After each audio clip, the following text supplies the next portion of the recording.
দিদি, এখন মুখ্যমন্ত্রী কি কোনো টাকা ঘোষণা করতে পারে কোনো প্রকল্প ডুয়ার্সে এরকম একটু যদি বলেন।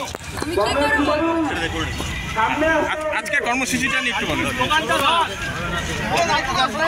লোকসভা কেন্দ্রে কাজ ও শিক্ষার দাবিতে শ্রমিকদের নিজের আমরা দেবরাজ বর্মনকে ছাত্র শহরবাসীকে ভোট দেওয়ার আবেদন জানাচ্ছি। কি দাবি রাখছো এই মিছিলে?